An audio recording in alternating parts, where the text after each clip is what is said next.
Hello दोस्तों, zero lab में आपका एक बार फिर से स्वागत है। जैसा कि आप यहाँ पे देख पा रहे हैं, कई तरह के अलग-अलग सोल्डरिंग आयरन जो है हमारे पास रखे हुए हैं, जिनके विषय में मैं अपना खुद का जो अनुभव है वो आपके साथ शेयर करूँगा। यहाँ पे मैं ये भी बताऊँगा कि मैंने अपनी लाइफ़ में जो सबसे पहला सोल्डरिंग आयरन जो यूज़ किया था वो कौन-सा था, और साथ ही आप जो है ये भी जान पाएँगे कि मैं इलेक्ट्रॉनिक्स से कब से जुड़ा हूँ, मुझे इलेक्ट्रॉनिक्स में रुचि जो है वो कब पैदा हुई थी, और मैंने जो अपना इलेक्ट्रॉनिक्स का पर्सनल अनुभव किया कि इन सभी सोल्डरिंग आयरन्स में से जो सबसे अच्छा मुझे लगा है, जिसको मैं यूनिवर्सली सभी जगह पे इस्तेमाल कर सकता हूँ, चाहे वो छोटा प्रोजेक्ट हो या बड़ा प्रोजेक्ट हो, इलेक्ट्रॉनिक्स के छोटे सर्किट रिपेयरिंग करने हो या मुझे बड़े करने हो। तो मैं अपना ये निजी अनुभव जो है वो आपके साथ शेयर करूँगा, और यहाँ पे आप देख पाएँगे कई सारे सोल्डरिंग आयरन हैं जिनको मैंने खुद के लिए परचेज़ किया था, लेकिन मैंने उनमें से कई सोल्डरिंग आयरन जो है आज तक यूज़ नहीं किए हैं। मैं जो सोल्डरिंग आयरन यूज़ करता हूँ, जो मुझे सबसे अच्छा लगता है, जिससे मुझे काम करने में आसानी रहती है, वो सोल्डरिंग आयरन भी मैं इस वीडियो के माध्यम से आपके साथ जो अपना निजी अनुभव है उसको शेयर करने वाला हूँ। तो यहाँ पे आप देख पाएँगे कि ये जो सोल्डरिंग आयरन है, मैं आपको एक-एक करके पहले दिखा देता हूँ सभी सोल्डरिंग आयरन। यहाँ पे आप देख पाएँगे कि ये जो सोल्डरिंग आयरन है ये 65 वॉट का है।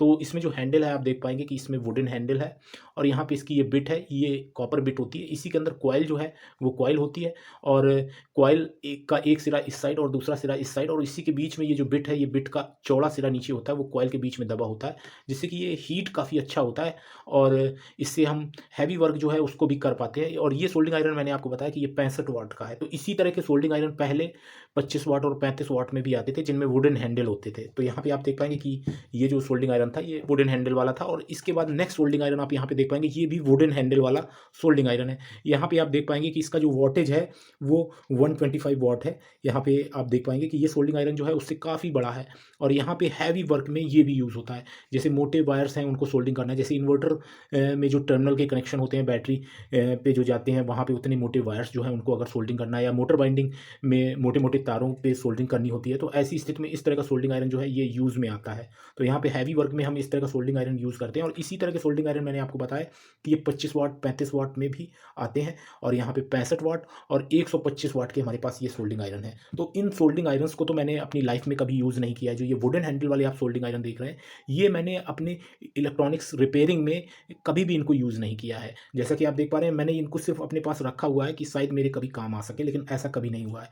यहाँ पे आप देख पाएँगे कि ये एक सोल्डरिंग आयरन है, ये 35 वाट का है। इसी तरह का 15 वाट और 25 वाट में भी आता था। पहले शुरुआत में जब सोल्डरिंग आयरन आते थे, तो हमें इस तरह के सोल्डरिंग आयरन देखने को नहीं मिलते थे। यही मार्केट में अवेलेबल थे, और इन्हीं को खरीद के आपको इन्हीं से रिपेयरिंग जो है करनी होती थी। तो यहाँ पे मैं आपको बताऊँगा कि ये जो सोल्डरिंग आयरन है, यही मैंने अपनी लाइफ़ में सबसे पहले यूज़ किया था। मैं आपको यहाँ पे बताना चाहूँगा कि मैं जब क्लास 3rd में था, तभी से मुझे इलेक्ट्रॉनिक्स में रुचि थी। उस समय इलेक्ट्रॉनिक्स में अगर देखा जाए तो इलेक्ट्रॉनिक्स में कुछ भी नई चीज़ देखने को नहीं मिलती थी। रेडियोज़ चलते थे, और रेडियो में क्या था कि रेडियो में एक नई चीज़ थी कि वहाँ पे दूर से सिग्नल जो है उसको वो लेके, और हमें उस सिग्नल से जो है वॉइस में कन्वर्ट करके, और हमको जो है समाचार वगैरह या गाने वगैरह जो हैं वो हमें सुनने को मिलते थे। तो वो एक नई चीज़ थी कि यार ये कैसे चलता है? ये किस तरीके से इतनी दूर पे सब प्रोग्राम हो रहे हैं, और वहाँ से यहाँ तक कैसे ब्रॉडकास्ट होता है? तो ये सारी चीज़ें थी, तो इसलिए उसी में मुझे कुछ रुचि रही, और मैं इलेक्ट्रॉनिक्स से जो है थोड़ा-सा जुड़ा। तो यहाँ पे क्लास 3rd के बाद जब मैं क्लास 4th, 5th, 6th में गया, तो यहाँ पे जब मैं अपनी क्लास आगे धीरे-धीरे पास कर रहा था और धीरे-धीरे आगे बढ़ रहा था अपनी पढ़ाई में, तो मुझे इलेक्ट्रॉनिक्स में और भी ज़्यादा इंटरेस्ट आने लगा। क्लास 5th में था शायद मैं, तब एक कार चलती थी, ताली वाली कार। तो वो ताली वाली जो कार थी, वो भी एक इलेक्ट्रॉनिक्स का ही एक अच्छा उदाहरण था, और मुझे वो बड़ा अजीब लगा कि यार ये ताली से कंट्रोल होती है, इसमें यार बड़ा अच्छा है, इस तरीके की कार हमारे पास भी होनी चाहिए। मेरे एक फ्रेंड के पास थी। तो यहाँ पे ऐसी चीज़ें जो है इलेक्ट्रॉनिक्स में मुझे बड़ा आकर्षित करती थी अपनी ओर, कि मैं इलेक्ट्रॉनिक्स में और भी ज़्यादा रुचि रखूँ, और मुझे बड़ा अच्छा लगता था कि यार इस तरह की चीज़ें जो है इनको खोल के देखा जाए, इनके अंदर ये कैसे काम करती है। मुख्य जिज्ञासा जो थी वो खोल के उनके अंदर के जो पार्ट्स हैं उनको देखने की थी। तो यहाँ पे इलेक्ट्रॉनिक्स से मैं और भी ज़्यादा नज़दीकी जो है मेरी होने लगी, और मैं जब क्लास 7th में था, तो मेरे पास एक डिजिटल डायरी, उस समय डिजिटल डायरी जो है चलती थी, और उस समय कंप्यूटर और लैपटॉप का ज़माना नहीं था, कंप्यूटर बहुत ही कम देखने को मिलते थे। हालाँकि जब मैं क्लास 3rd 4th में था, तो उस समय मैं कंप्यूटर जो है कंप्यूटर क्लास मेरी होती थी, और मैं देहरादून में उस समय पढ़ता था। वहाँ पे कंप्यूटर की क्लास एक होती थी, और उसी क्लास में मैं जो है जाता था, तो वहाँ पे कंप्यूटर वगैरह चलाना जो है उसको सिखाया जाता था, और ये बात है सन 90 की। तो यहाँ पे सन 90 में ही मैं क्लास 3rd में था, और तभी से मुझे इलेक्ट्रॉनिक्स में जो है थोड़ा-थोड़ा सा इंटरेस्ट बढ़ने लगा, और धीरे-धीरे करके जब मैं क्लास 5th, 6th, 7th में आया, तो वहाँ पे उस समय क्या था कि वो डिजिटल डायरी जो है एक मेरे जो है रिश्तेदार थे, उनकी डिजिटल डायरी जो है वो खराब हो गई थी, तो उन्होंने मुझे दे दिया कि ऐसा करना कि तुम्हें इलेक्ट्रॉनिक्स में रुचि है और ये तुम्हारे काम आ सकती है, तो इसको अपना देखना। तो मैंने वो जो डायरी है उसको लिया उनसे, और चूँकि वो ख़राब हो चुकी थी इसीलिए उन्होंने मुझे दी थी, क्योंकि वो बहुत उस समय कॉस्टली थी। तो जैसे ही उन्होंने मुझे दिया तो मैंने कुछ साइड टाइम लिया होगा 20 से 25 मिनट, और मैंने जो है उसको चालू कर दिया। तो यहाँ पे जब वो चालू हो गई तो वो मुझसे कहने लगे कि ऐसा है कि ये डायरी मुझको दे दो। तो मैंने फिर उनको वो डायरी दे दी। उसके बाद एक और लोग थे, उनके पास भी वैसी डायरी थी, तो वो भी ख़राब पड़ी थी। तो उन्होंने वो डायरी जो है वो डायरी मुझे दी, और मैंने उसको भी रिपेयर कर दिया। अच्छा, उसमें ख़राबी क्या आई थी कि उसमें एक फ्लक्स केबल लगी होती है। फ्लक्स केबल का मतलब है एक रिबन लगा होता है जिसमें पतली-पतली ट्रैक्स होती हैं, और वो इस तरीके से ओपन क्लोज़ होने वाली जो है डायरी होती थी, और उसमें डाटा हम फ़ीड कर सकते थे। वो डाटा उसमें सेव हो जाता था। उस समय वो जो डिजिटल डायरी होती थी उनमें 64 बाइट या 126 बाइट ऐसा स्टोरेज होता था। बहुत कम स्टोरेज होता था, कुछ ही चीज़ें आप उसमें सेव कर सकते थे। तो वहाँ पे वो जब इस तरीके से ओपन क्लोज़ होती थी तो उसके दोनों ऊपर साइड की एलसीडी और नीचे का जो उसका कीबोर्ड था, उस कीबोर्ड को जोड़ने के लिए वहाँ पे एक रिबन का यूज़ किया जाता था। तो वो कई बार खोलने बंद करने की वजह से उसका रिबन जो है, वो जो है अंदर से ट्रैक उसकी कट जाती थी। तो ऐसी स्थिति में वो खराब हो जाती थी। तो मैं क्या करता था कि लगभग 1.5 या 2 सेंटीमीटर की दूरी में कम से कम 50-60 जो है ट्रैक्स गई थी। उन ट्रैक्स को मैं क्या करता था कि मैं अपना सोल्डरिंग आयरन से उनको जोड़ लिया करता था, और जोड़ के उसको चालू कर देता था। तो ऐसे करके वो मैंने डिजिटल डायरी जो है उनको ठीक किया था। और आप समझिए कि 20 से 25 मिनट में मैंने 60-70 ट्रैकें जो हैं इस साइड से उस साइड, दोनों जो ऊपर और नीचे के एलसीडी साइड और जो हमारा कीबोर्ड साइड है, इसके पैनल की जो ट्रैकें हैं उनको जोड़ दिया था। तो इस तरीके से मैंने जो इलेक्ट्रॉनिक्स में रुचि रखी वो ज़्यादातर बहुत ज़्यादा महीन जो काम होता है, यानी बहुत माइनर वर्क जो होता है, छोटी ट्रैकों वाला, या मोबाइल जिस तरीके से आप देखते हैं कि जैसे मोबाइल में रिपेयरिंग में, तो इस तरीके का काम मुझे ज़्यादा पसंद था, मोटा काम नहीं पसंद था। तो यहाँ पे मैंने वो जो ट्रैकें थी उन ट्रैकों को इस तरह के सोल्डरिंग आयरन से नहीं जोड़ा था। मेरा एक बैग हुआ करता था जिसमें मेरे बहुत सारे सामान जो है इलेक्ट्रॉनिक्स के सामान होते थे। उस बैग में मैं अपना सारा जो है इलेक्ट्रॉनिक्स इंस्ट्रूमेंट भी रखता था, जैसे पहिया हुआ, मल्टीमीटर हुआ, इस तरह की चीज़ें। तो यहाँ पे उस समय जो मैंने वो डिजिटल डायरी जोड़ी थी वो इस तरह के सोल्डरिंग आयरन से जोड़ी थी। इस तरह का सोल्डरिंग आयरन तब तक चलने लगा था प्रचलन में, और मुझे ये सोल्डरिंग आयरन जो है मैंने परचेज़ किया था उसी समय।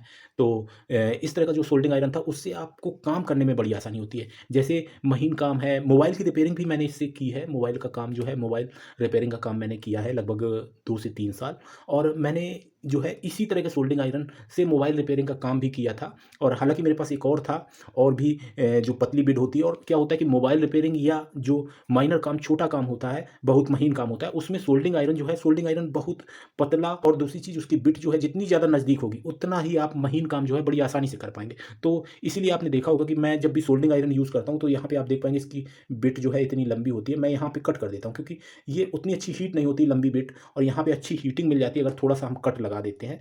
तो इस तरीके से मैं कट करके और फिर मैं रिपेयरिंग जो है वो करता था।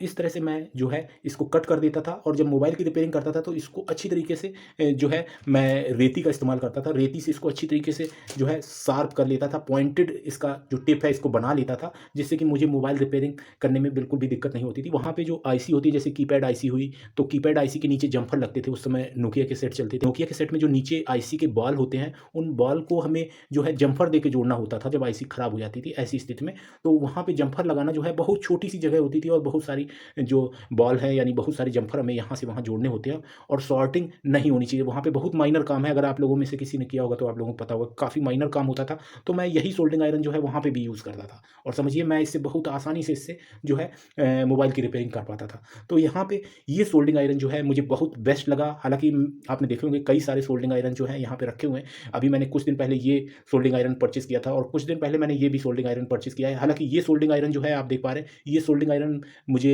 लगभग 2 साल हो गए, ये मेरे पास आया था अली एक्सप्रेस से, प्रमोशन के लिए मैंने वीडियो डाला था।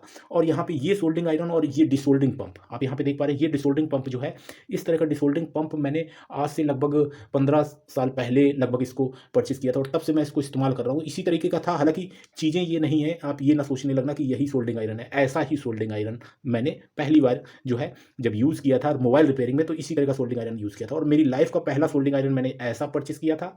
और मुझे जो बेस्ट लगता है वो ये ये था और मैं डिजिटल मल्टीमीटर से ही अपना सारा जो इलेक्ट्रॉनिक्स रिपेयरिंग का काम था, वहाँ पे टेस्टिंग वगैरह का काम उसी से करता था। मेरे पास एनालॉग मीटर नहीं था और मुझे पसंद भी नहीं था। एनालॉग मीटर मुझे बिल्कुल पसंद नहीं था, डिजिटल मीटर मुझे पसंद था। तो यहाँ पे आप देख पा रहे हैं, ये जो सोल्डिंग आयरन है, इन सोल्डिंग आयरन में मुझे सबसे अच्छा अगर कोई लगता है तो ये सोल्डिंग आयरन लगता है। यहाँ पे मैंने ये भी सोल्डिंग आयरन परचेज़ किया था, लेकिन मैं इससे जो है अपने काम नहीं करता हूँ और मुझे ये अच्छा नहीं लगता है, क्योंकि मुझे रिपेयरिंग में इससे बिल्कुल भी जो है सूटेबल नहीं बैठता है, मेरे हाथों में सेट नहीं है। मुझे ये सोल्डिंग आयरन जो है मेरे हाथों में सेट है और मुझे काम करने में बड़ा आसानी रहती है। यहाँ पे ये डिसोल्डिंग पंप है, इसके बाद आप देख पाएँगे ये भी सोल्डिंग आयरन जो है मेरे पास लगभग 2 साल से है, लेकिन आपने बहुत सारे मेरे वीडियोज़ देखे होंगे, उनमें मैं इसका इस्तेमाल बिल्कुल नहीं करता हूँ। ये भी सोल्डिंग आयरन जो है, इसका मैंने अभी वीडियो डाला है और इसका भी मैं इस्तेमाल नहीं करता हूँ। हालाँकि इस सोल्डिंग आयरन का मैं इस्तेमाल करता हूँ, जैसा कि आप देख पा रहे हैं, और इस पे भी मैंने वीडियो डाला था। ये सोल्डिंग आयरन मुझे काफ़ी अच्छा लगा और काफ़ी इंप्रेसिव है। आप इसके साथ देख पाएँगे यहाँ पे एक स्टैंड भी दिया है और इससे संबंधित मैंने वीडियो अपलोड किया था और मैंने बताया था कि ये काफ़ी यूज़फुल है, पोर्टेबल है। सबसे अच्छी चीज़ इसमें ये है कि ये पोर्टेबल है, आप इसको कहीं भी ले जा सकते हैं। जैसे आप कहीं साइट पे जाते हैं और वहाँ पे इलेक्ट्रॉनिक्स रिपेयरिंग का आपको काम करना है,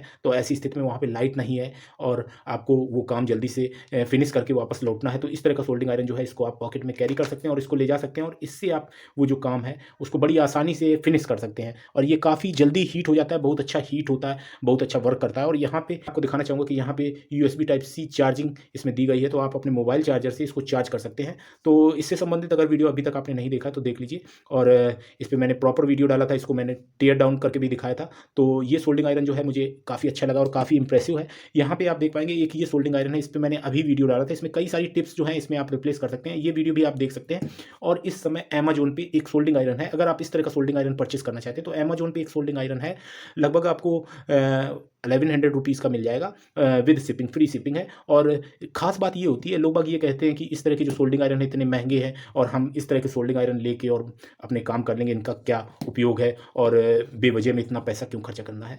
ऐसा होता है कि जब आप रिपेयरिंग करते हैं तो रिपेयरिंग में कई चीज़ें होती हैं, कई मानक होते हैं, कुछ सर्किट बोर्ड होते हैं जिनको हमें रिपेयरिंग करते समय ईएसडी सेफ्टी का बड़ा विशेष ध्यान देना होता है। तो ऐसी स्थितियों में इस तरह के सोल्डिंग आयरन जो है वहाँ पे आप इस्तेमाल करेंगे। ये सोल्डिंग आयरन आप उन सर्किट बोर्ड्स पे इस्तेमाल करेंगे तो आपके जो सर्किट बोर्ड है वो खराब हो जाएँगे, डैमेज हो जाएँगे। जैसे आप ये सोल्डिंग आयरन जैसे कंप्यूटर के मदरबोर्ड को रिपेयर करने में इस्तेमाल करते हैं, तो हो सकता है कि आपका मदरबोर्ड जो है वो डैमेज हो जाए। क्योंकि इसमें करंट जो है वो लीक हो सकता है और आपके वहाँ पे सेंसिटिव कंपोनेंट लगे हुए हैं। कंप्यूटर के मदरबोर्ड में सेंसिटिव कंपोनेंट लगे हुए हैं, अगर ज़रा भी लीकेज होता है तो फिर आपका जो मदरबोर्ड है उसमें सेंसिटिव कंपोनेंट जो हैं वो डैमेज हो जाएँगे, आपका मदरबोर्ड खराब हो जाएगा। इसलिए आपको इस तरह के सोल्डिंग आयरन वहाँ पे आप यूज़ नहीं कर सकते हैं। इस तरह का भी सोल्डिंग आयरन आप वहाँ पे यूज़ नहीं कर सकते हैं। वहाँ पे आप इस तरह का ही सोल्डिंग आयरन जो है यूज़ कर सकते हैं और बेटर रहेगा, अगर आप किसी भी तरह का रिस्क नहीं लेना चाहते। यहाँ पे इसमें सिरेमिक एलिमेंट होता है, इसकी जो बिट होती है वो बिट भी बिल्कुल पृथक होती है, अलग होती है, कहीं से भी किसी भी तरह से इसका एसी मेन से कनेक्ट होने का चांस नहीं रहता है, बिल्कुल भी ये जुड़ नहीं सकती किसी भी हालत में। यहाँ पे इसमें करंट लीक हो सकता है लेकिन इसमें लीकेज की संभावना नहीं है, तो इसलिए ये सोल्डिंग आयरन थोड़े महंगे आते हैं। सिरेमिक इसमें एलिमेंट दिया गया है, यहाँ पे कॉइल वाला एलिमेंट है, तो यहाँ पे जो इसका सिरेमिक एलिमेंट है वही काफ़ी महंगा आता है। फिर इसके अंदर सर्किट बोर्ड है, आप यहाँ पे टेम्परेचर कंट्रोल कर सकते हैं। कुछ सर्किट होते हैं सेंसिटिव सर्किट होते हैं, आईसी सेंसिटिव होती है, वहाँ पे आप अगर इन सोल्डिंग आयरन से जो है रिपेयरिंग करेंगे तो वो आईसी ओवरहीट होने की वजह से आपका सर्किट डैमेज हो सकता है। तो ऐसी स्थिति में अगर आप ये सोचते हैं कि 50 रुपए में आप सोल्डिंग आयरन एक परचेज़ कर लें और उससे आप कंप्यूटर का मदरबोर्ड या कोई सेंसिटिव सर्किट बोर्ड आप रिपेयर कर पाएँ, तो वहाँ पे आपके रिस्क जो है वो काफ़ी ज़्यादा आपका बढ़ जाता है, आपका सर्किट जो है डैमेज हो सकता है। तो ये सारी चीज़ें अपने दिमाग से हटा दीजिए कि मैं कोई वीडियो डाल देता हूँ, जैसे मैंने इस पे वीडियो डाला, कुछ लोगों ने कमेंट किया कि अरे इसका क्या करना है, इतना महँगा है और इसको हम क्यों परचेज़ करें, इसका कोई इस्तेमाल। मेरा वीडियो डालने का सिर्फ मोटिव ये रहता है कि आपको इस तरह की जानकारी हो। ये जो सोल्डिंग आयरन है ये ईएसडी सेफ है और इससे आप जो सेंसिटिव सर्किट बोर्ड्स हैं उनकी भी रिपेयरिंग कर सकते हैं। सिर्फ मेरा यही उद्देश्य होता है, मेरा ये उद्देश्य बिल्कुल नहीं होता कि नहीं आप परचेज़ कर लें। आपको परचेज़ करना है तो आप करिए, अगर आपकी वो ज़रूरत का आप समझते हैं तो आप उसको परचेज़ करिए। और अगर आप नॉर्मल काम करते हैं, कोई सेंसिटिव सर्किट की रिपेयरिंग नहीं करते हैं, तो फिर आपको ये जो नॉर्मल सोल्डिंग आयरन है इन्हीं से आपको काम चलाना होगा। अगर आपका बजट अलाउ करता है तो आप नॉर्मल काम भी इस सोल्डिंग आयरन से कर सकते हैं, क्योंकि ये सोल्डिंग आयरन जो है इसमें बहुत सारे फीचर्स हैं, मैंने उस वीडियो में इसके फीचर्स बताए हैं। बहुत जल्दी क्विक हीट होता है, सारी चीज़ें हैं। आप बड़े जो ट्रैक्स वाले जो सर्किट बोर्ड हैं उन पे भी, उनकी पीसीबी पे भी इससे काम कर सकते हैं। तो यहाँ पे अगर पैसा आपका ज़्यादा लग रहा है तो आपको उसके बदले में बहुत सारे फीचर्स मिलते हैं और सेफ्टी भी मिलती है। तो ये सारी चीज़ें हैं, आप यहाँ पे देख पाएँगे। और मैं तो हमेशा यही प्रेफ़र करता हूँ कि आप इस तरह का सोल्डिंग आयरन यूज़ करें, और ये सबसे ज़्यादा जो है सस्ता भी हमको पड़ता है, काफ़ी सस्ता आता है। और इस तरह का सोल्डिंग आयरन जो है मैं भी यूज़ करता हूँ। मैं अपने जो रिपेयरिंग के वीडियोज़ डालता हूँ उसमें भी तो मैं इसी तरह का सोल्डिंग आयरन यूज़ करता हूँ। मेरे पास सोल्डिंग आयरन तो है, आप देख पा रहे हैं कई सारे हैं, फिर भी मैं ये सोल्डिंग आयरन यूज़ करता हूँ। क्यों करता हूँ? करता हूँ क्योंकि मुझे इससे काम करने में अच्छा लगता है। तो जहाँ पे जिस सोल्डरिंग आयरन से आपको सुविधा लगे, जो आपके लिए सूटेबल हो, आपकी जिस पे अच्छी पकड़ हो, आप जिससे ये सोचते हो कि इससे मुझे कुछ लगाव है। लगाव तभी होता है किसी चीज़ पे जब आपको उससे लाभ मिलता है, यानी उससे काम करने में सुविधा मिलती है, आसानी रहती है। तो ऐसी स्थितियों में आपको वो सोल्डरिंग आयरन जो है उससे आपको लगाव होता है। तो यहाँ पे ये सोल्डरिंग आयरन जो है मैं इसी को प्रेफ़र करता हूँ और इसी से मैं जो है अपने इलेक्ट्रॉनिक्स रिपेयरिंग के जो वीडियोज़ हैं उनको शूट करता हूँ, आपने देखा होगा। तो उम्मीद करता हूँ कि आज का जो वीडियो है, इस वीडियो में मैंने आपको कुछ थोड़ी बहुत जानकारी दी होगी और थोड़ा-सा अपना पर्सनल इलेक्ट्रॉनिक्स का इंटरेस्ट का जो स्टोरी है उसको भी बताया होगा। तो आज का वीडियो इतना ही। Thanks for watching. Have a nice day.